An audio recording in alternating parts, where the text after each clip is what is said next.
Cyber ठगी के शिकार एक व्यक्ति को कस्टमर केयर पर शिकायत करना भारी पड़ गया। 10,451 रुपए खाते से गायब होने की शिकायत कस्टमर केयर पर जिससे की गई, उसने पैसे वापस दिलाने का झांसा देकर 1,58,388 रुपए खाते से उड़ा लिए। पीड़ित ने पंतनगर थाने में रिपोर्ट दर्ज कराई है।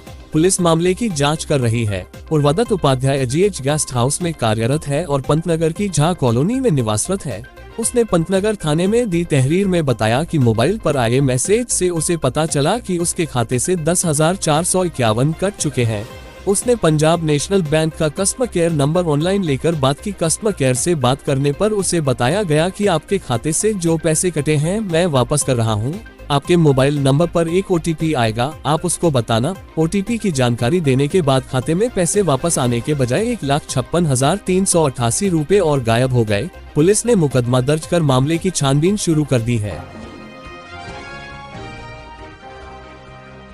मुख्यमंत्री पुष्कर सिंह धामी के ब्रिटेन दौरे के तीसरे दिन भी दुनिया भर के कई निवेशकों के साथ बैठकों का दौर जारी रहा। आज लंदन में ग्लोबल इन्वेस्टर समिट हेतु आयोजित बैठक में मुख्यमंत्री पुष्कर सिंह धामी की उपस्थिति में उत्तराखंड सरकार द्वारा 2 कंपनियों के साथ 3,000 करोड़ के इन्वेस्टमेंट MOU साइन किए गए जा चुके हैं, जिसमें आगर टेक्नोलॉजी के साथ 2,000 करोड़ का MOU साइन किया गया। आगर टेक्नोलॉजी द्वारा उत्तराखंड में लिथियम बैटरी प्लांट्स में निवेश करने की सहमति जताई गई।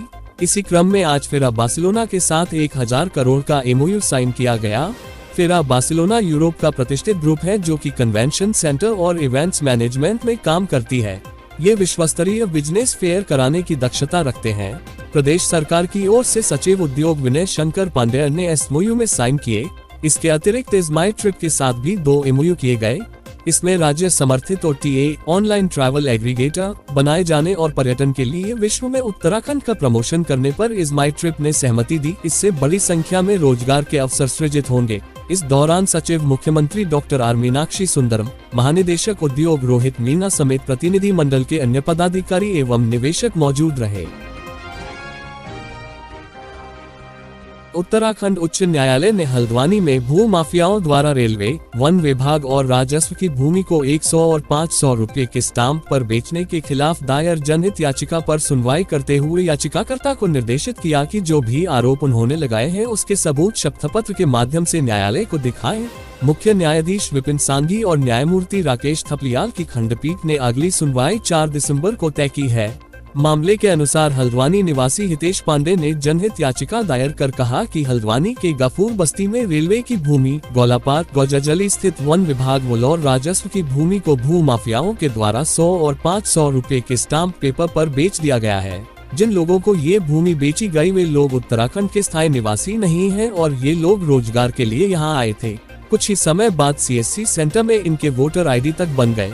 जब इसकी शिकायत प्रशासन मुख्यमंत्री पोर्टल पर की गई तो याचिकाकर्ता को जान माल की धमकी तक भू माफियाओं ने दे डाली। याची ने कहा कि ये लोग उत्तराखंड के स्थायी निवासी नहीं हैं। राज्य सरकार ने वोट बैंक के लिए इन्हें बिजली, पानी, स्कूल और हॉस्पिटल के लिए करोड़ों रुपए का बजट दिया है। इसका भार स्थायी लोगों पर पड़ रहा है, जिसकी वजह से उन लोगों को सरकार की योजनाओं से वंचित रहना पड़ रहा है। जनहित याचिका में न्यायालय से प्रार्थना की गई है कि इस मामले की जांच उच्च स्तरीय कमेटी से कराई जाए और इनके सभी दस्तावेजों की जांच की जाए।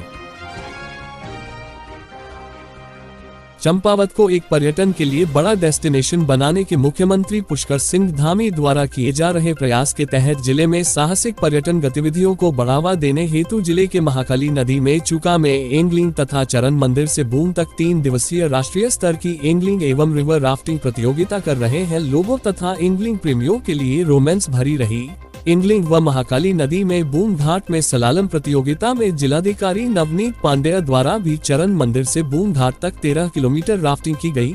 गुरुवार को चुका में आयोजित एंगलिंग में 19 प्रतिभागियों ने प्रतिभाग कर मत्स्य आखेट कर नदी से महाशीर मछली पकड़ी तथा फिर उसे नदी में ही छोड़ा गया। प्रतियोगिता के द्वितीय दिवस में एंगुलेरों द्वारा 15 किलो व 19 किलो तक की महाशीर मछली महाकाली नदी से पकड़ी। इस दौरान आए प्रतिभागियों द्वारा चूका को एक एंगलिंग हेतु बेहतर डेस्टिनेशन बताया और पर्यटन के नजरिए से इस क्षेत्र को अपार संभावनाएं युक्त बताया और कहा कि क्षेत्रीय लोगों को इससे रोजगार में मदद मिलेगी। उन्होंने उत्तराखंड सरकार की इस पहल की सराहना की। एंगलिंग मीट में देश के विभिन्न राज्यों से 19 प्रतिभागी प्रतिभाग कर रहे हैं। एसएसबी यानी सीमा सुरक्षा बल में फील्ड अफसर के पद तैनात नैनीताल जनपद के भवाली निवासी सुबोध चंदुला ने एसएसबी के अभियान दल के 8 सदस्यीय दल के साथ 5819 मीटर ऊंचाई पर स्थित माउंट रुद्रगेरा पर्वत श्रृंखला का सफल आरोहण कर तिरंगा फहराया है। खास बात ये भी है कि सुबोध ने ही इस अभियान दल का नेतृत्व किया था। भारतीय पुलिस पदक व गृह मंत्री पदक से सम्मानित सुबोध इससे पहले एवरेस्ट, कॉमेट, सतोपंथ, अभिगामी, गंगोत्री 1, भागीरथी 2 व त्रिशूल सहित 2 दर्जन से अधिक पर्वतों पर तिरंगा फहरा चुके हैं। फील्ड अफसर सुबोध ने बताया कि इस अभियान के तहत 29 सदस्यीय आरोहण दल में से 20 से अधिक प्रशिक्षु रुद्रगेरा स्थित बेस कैंप में ही रुके और 8 पर्वतारोही सदस्यों ने ही 14 सितंबर को रुद्रगेरा बेस कैंप से आगे का सफर तय किया और 22 सितंबर की सुबह 10:30 बजे रुद्रगेरा पर्वत चोटी पर तिरंगा झंडा फहराया। इसके बाद दल के सदस्य बुधवार 27 सितंबर को गंगोत्री वापस पहुंचे। अभियान दल में मुख्य आरक्षी कैलाश जोशी, आरक्षी नरेंद्र सिंह, दिलदार सिंह, प्रदीप सिंह, प्रबल प्रताप सिंह, अरविंद कुमार घाघरे, इंद्र सिंह भी शामिल रहे। उनकी इन उपलब्धि पर नगर में हर्ष का माहौल है। नगरवासियों सहित उनके परिवारजनों व गुरुजनों ने उनकी इस सफलता पर हर्ष व्यक्त किया है। कोटद्वार से दिल्ली जाने वालों के लिए अच्छी खबर है। जी हां, कोटद्वार से दिल्ली के बीच जल्द ट्रेन शुरू होगी। रेल मंत्री अश्विनी वैष्णव ने इस ट्रेन के संचालन की मंजूरी दे दी है। भाजपा के राष्ट्रीय मीडिया प्रभारी और सांसद अनिल बलूनी ने अगस्त में केंद्रीय मंत्री के समक्ष यह मुद्दा उठाया था। दरअसल पहले मसूरी एक्सप्रेस में नजीबाबाद में 2 डिब्बे अलग से जुड़ते थे। ये डिब्बे कोटद्वार से संचालित होते थे। कोरोना काल के बाद इन डिब्बों की सुविधा बंद हो गई। इससे कोटद्वार और पौड़ी के व्यापारियों के साथ सेना के जवानों का रात में सफर मुश्किल हो गया था। बुधवार को वैष्णव ने बलूनी को पत्र भेजकर बताया कि कोटद्वार से दिल्ली के बीच ट्रेन के संचालन की मंजूरी दे दी है, जिसका संचालन जल्द शुरू होगा। बलूनी ने उनका आभार जताया। विश्व प्रसिद्ध कैंची धाम के नाम पर दान की अवैध वसूली और फर्जी प्रसाद वितरण का आरोप लगाते हुए मंदिर प्रबंधन ने सख्त हुआ है। मंदिर ट्रस्ट के सचिव ने कहा कि मंदिर किसी से कुछ नहीं मांगता है। वो पहले इन गलत काम करने वालों को समझाएंगे और इसके बाद पुलिस और कानूनी कार्यवाही करेंगे। बता दें कि कैंची धाम मंदिर में पिछले कुछ दिनों से अपराधियों नजर पड़ गई है। आरोप है कि मंदिर के गेट, सीढ़ी और पुलिया पर मंदिर के नाम पर दान मांगने के लिए नकली रसीद बुक लेकर अवैध वसूली शुरू की है। इतना ही नहीं, ये मंदिर का प्रसाद बांटने के नाम पर भक्तों और यात्रियों को धोखा देते हैं और भंडारे के नाम पर रुपये वसूलते हैं। इसकी शिकायत मिलने पर मंदिर ट्रस्ट अब सख्त हुआ। उन्होंने ऐसे अपराधियों को मंदिर परिसर से बाहर कर ऐसी हरकतों से बाज आने को कहा। मंदिर प्रबंधन ने ये भी आरोप लगाया कि ये लोग वेबसाइट अकाउंट बनाकर भोली भानली जनता से रुपये ऐंठ रहे हैं। मंदिर ट्रस्ट के सचिव आलोक चोपड़ा ने बताया कि मंदिर की तरफ से मंदिर के भीतर ही प्रसाद वितरित किया जाता है और मंदिर प्रबंधन या मंदिर से जुड़ा कोई भी व्यक्ति मंदिर के लिए या उसके नाम पर रुपये नहीं मांगते हैं। ये लोग मंदिर से किसी भी तरह से जुड़े नहीं हैं। उन्होंने ये भी कहा कि मंदिर की सेवा या व्यवस्था के लिए लोग खुद ही दान देकर जाते हैं, जिससे मंदिर की सभी व्यवस्थाएं चलती हैं। उनका कहना है कि मंदिर के नाम पर किसी को कुछ न दें। खबरों में बने रहने के लिए धन्यवाद। खबरों से प्रकाशित रहने के लिए कुमाऊनी कुटुंब को सब्सक्राइब करना न भूलें तथा खबरों को शेयर कर सहयोग प्रदान अवश्य करें।